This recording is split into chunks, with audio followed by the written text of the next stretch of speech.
যেটি সম্প্রতি খবর হয়েছে যে চাল ছাঁটাই এবং পলিশ এটি বন্ধ করার জন্য নতুন আইন তৈরি হয়েছে এবং সেটি আগামী আমন মৌসুম থেকে কার্যকর হবে। কেন এখন এসে এই আইন করার প্রয়োজন পড়ল এবং সমস্যাটা কোথায় ছিল যে আইন করে সেটি বন্ধ করতে হচ্ছে, এবং এই আইন করার পরে সেটি কিভাবে আমরা সাধারণ নাগরিকরা লাভবান হব? আলোচনার জন্য আমাদের সাথে কৃষি তথ্য বিশ্লেষক রেজাউল করিম সিদ্দিক যুক্ত হচ্ছেন। স্বাগত জানাচ্ছি আপনাকে একাত্তর সকালে। শুভ সকাল। এই যে চাল ছাঁটাই এবং পলিশ বন্ধে আইন করা হচ্ছে, কেন আইন করে চাল ছাঁটাই এবং পলিশ বন্ধ করার প্রয়োজন পড়ল? ধন্যবাদ আপনাকে একটি গুরুত্বপূর্ণ প্রসঙ্গের অবতারণা করবার জন্য। এটা বলা দরকার যে আমাদের দেশে যে পরিমাণ চাউল উৎপাদন হয় সেটি আমাদের খাদ্য নিরাপত্তার জন্য যথেষ্ট, এবং এটি কিন্তু আমরা উৎপাদন করছি বেশ কয়েক বছর ধরে। বিকাশে কম খরচে ক্যাশ আউটের লিমিট বেড়ে 50,000, প্রিয় এজেন্টও 2টা। কিন্তু তারপরে দেখা যাচ্ছে যে চালে যে পরিমাণ পুষ্টি থাকা দরকার সে পুষ্টিগুলো নিশ্চিত হচ্ছে না। দুটো অভ্যাস আমাদের ভিতর তৈরি হয়েছে। মানুষজন বলে যে বাংলাদেশের মানুষের আয় বেড়েছে, তারা এখন আগের মতো মোটা চাল খেতে চায় না, তারা এখন একটু চিকন চাল খেতে চায়। এই মানুষের যে চাহিদা বা তাদের যে আকাঙ্ক্ষা চিকন চালের প্রতি, সেই চিকন চালের আকাঙ্ক্ষাকে দূর করবার জন্যই মূলত সেই ক্ষেত্রে সহায়তা করবার জন্য চাল কল মালিকরা কিন্তু চালের একটা অতিরিক্ত পলিশিং করেন। তাদের ভিতরে নানা রকমের ব্যাখ্যা আছে, কিন্তু ব্যাখ্যাটা হচ্ছে এরকম যে তারা চালকে ঝকঝকে টকটকে করে নিয়ে আসেন এবং সেই ঝকঝকে চাল মানুষ খেতে খুব পছন্দ করে। এটা একটা আমাদের ক্রেতাদের অভ্যাস তৈরি হয়েছে।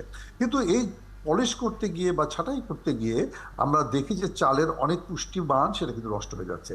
সম্প্রতি বাংলাদেশ ধান গবেষণা ইনস্টিটিউট এবং বাংলাদেশের ঢাকা বিশ্ববিদ্যালয়ের পুষ্টিবিজ্ঞান বিভাগ তারা যে গবেষণাটি করেছে, সেই গবেষণায় কতগুলো ফলাফল আছে, এবং সেই ফলাফলটা যদি আপনাদের সামনে আমি কতগুলো তথ্য যদি আমরা তুলি, যে বলা হচ্ছে যে সিদ্ধ চাল 10% ছাঁটাইয়ের ফলে আমিষ 9 থেকে 18% কমে যায়, আঁশ কমে যায় 8 থেকে 19%, ম্যাগনেসিয়াম কমে যায় 6 থেকে 21%, ফলিক অ্যাসিড কমে যায় 8 থেকে 50%। এই যে এত অনুপুষ্টি সেটা কিন্তু কমে যাচ্ছে শুধুমাত্র পলিশের কারণে।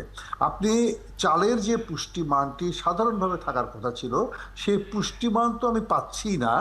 এই পুষ্টিগুলোকে আমি ছেটে ফেলে দিয়ে আমি চালের দাম বরং আরো বাড়িয়ে দিচ্ছি, অর্থাৎ যেখানে চালের গুণগত মান কমছে সেই চালের দাম আবার বেড়ে যাচ্ছে বাজারে, কারণ চিকন চাল খাওয়ার জন্য আমার আকাঙ্ক্ষা আছে, অথবা এই আকাঙ্ক্ষার জন্য তারা আমার কাছ থেকে বাড়তি দাম দিচ্ছে, বলে উৎপাদন খরচের পরেও তারা হয়তো 2 টাকা 3 টাকা বেশি মুনাফা নেন। আবার এই যে অবশিষ্টাংশ থাকে যেটি পলিশ করে ফেলে দিচ্ছেন, সেই পলিশের অংশটিও কিন্তু তারা বাজারে আবার বিক্রি করেন, সেটি 6 থেকে 13 টাকা পর্যন্ত বিক্রি হয় প্রতি কেজিতে। এবং দেখা যায় যে সব মিলিয়ে প্রতি কেজি চালে একজন চালকল মালিকরা কিন্তু 2 টাকা না আরো অনেক বেশি মুনাফা করেন। এবং আরেকটা বড় জিনিস হচ্ছে সবচাইতে ভালো পুষ্টি থেকে আমি মানুষকে বঞ্চিত করছি, আবার সেইটা কিন্তু বিক্রি হয়ে যাচ্ছে পশু খাদ্য হিসেবে বা প্রাণী খাদ্য হিসেবে। সেটি খারাপ কিছু না, কিন্তু আমার কথা হচ্ছে যে সেই পুষ্টিটা এতটা না গেলেও চলে। মানুষের জন্য পুষ্টিটা দরকার, কারণ আমাদের এই নিম্নবিত্ত মানুষ, মধ্যবিত্ত মানুষ যারা দুমুঠো ভাত খেয়ে নিজেদের জীবনের প্রয়োজনটাকে মেটান, সেখানে যদি পুষ্টি কমে যায় তাহলে কিন্তু তার আর কিছু থাকে না। এবং এই পুষ্টিটাকে পূরণ করার জন্য তাকে ফার্মাসিউটিক্যাল ইন্ডাস্ট্রি থেকে নতুন করে ভিটামিন খেতে হয়, নতুন করে অন্যান্য অনুপুষ্টি গ্রহণ করতে হয়। আমি আলাদাভাবে জিঙ্ক কিনে খাই, আলাদাভাবে অন্যান্য ভিটামিন B12 বলেন বা এটা ওটা আমরা কিনে খাচ্ছি, অথচ এটাই কিন্তু আমার চালের মধ্যে রয়ে গেছে। যদি চালকে পলিশিং করা বন্ধ করা যায়, অর্থাৎ আমরা যদি আমাদের অভ্যাসটিকে একটু পরিবর্তন করতে পারি, তাহলে কিন্তু এই চাল থেকেই আমরা আমাদের পুষ্টিকে নিশ্চিত করতে পারবো এবং এটির সাথেই আমরা আমাদের জীবনকে গড়ে তোলার ক্ষেত্রে সহযোগিতা করতে পারবো। আমার কাছে আরেকটা তথ্য হচ্ছে, প্রতি 100 টন চাল যখন পলিশ করা হয়, অতিরিক্তভাবে পলিশ করা হয়, তখন 5 টনের মতো চাল লস হয়। আপনি এখন মনে করেন 3,90,00,000 টন যে খাদ্যশস্য উৎপাদন হচ্ছে, সেটি অতিরিক্ত পলিশের কারণে কি পরিমাণ খাদ্য আপনার নষ্ট হয়ে যাচ্ছে। এবং এই নষ্টটা কিন্তু আমি বন্ধ করতে পারতাম যদি পলিশটিকে আমি নিয়ন্ত্রণ করতে পারতাম।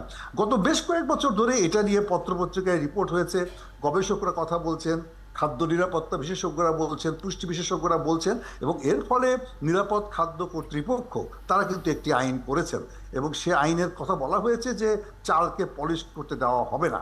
এবং যেটি একটা মাত্রা যে 5 থেকে 10% এর মধ্যে এটাকে রাখতে হবে।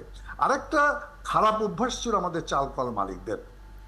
আমাদের ধান উৎপাদন হয় বৃধান 27, বৃধান 28, বৃধান 29, 40, 41, 100, আর আমাদের চালকল মালিকরা সেই ধান কেটে, সেই চাল কেটে সেটার নাম দেন পাইজাম, নাজির সাহেব, XYZ, যে চালটা আসলে আমাদের বাংলাদেশের জাতি নাই, অথচ সেই চালটা কিন্তু পাওয়া যাচ্ছে।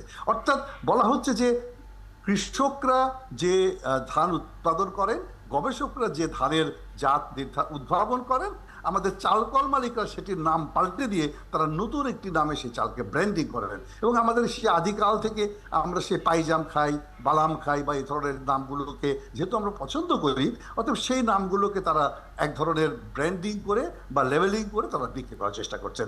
আমাদের খাদ্য মন্ত্রণালয় কিন্তু নতুন করে বলেছে না, এখন থেকে এরকমভাবে কোনো নাম ব্যবহার করা যাবে না। তারা বলেছে বস্তার ওপরে নির্দিষ্ট জাতের নাম লিখতে হবে এবং সেখানে কত পার্সেন্ট ছাঁটাই করা হচ্ছে সেটা লিখতে হবে এবং কি কি পুষ্টি আছে সেটা লিখতে হবে। এবং সেইটা যদি না হয় তাহলে কিন্তু আসলে চালের গুণগত মান বা পুষ্টিমান আমরা নিশ্চিত করতে পারবো না তৃণমূল পর্যায়ে। অথবা আমি মনে করি এটি আইনটা করা যথার্থ আছে, কিন্তু এর প্রয়োগটাকে নিশ্চিত করতে হবে। এই যে প্রয়োগের কথা যদি আসি, আপনি যখন বলছেন যে আইনের প্রয়োগ নিশ্চিত করতে হবে, বস্তার উপরে জাতের নাম লেখা হলো, পুষ্টিগুণ লেখা হলো, কত পার্সেন্ট এটাকে পলিশ করা হয়েছে বা ছাঁটাই করা হয়েছে সেটি লেখা হলো, কিন্তু আদতে বস্তায় দেয়া তথ্য এবং চালের অবস্থা একই কিনা সেটি কে নির্ধারণ করবে? এবং যখন আইন, ঠিক আছে আইন করা হলো, কিন্তু চাল কলের ভেতরে কি হচ্ছে সেটির তত্ত্বাবধায়ন আসলে কে করবে? এটা কিভাবে সম্ভব?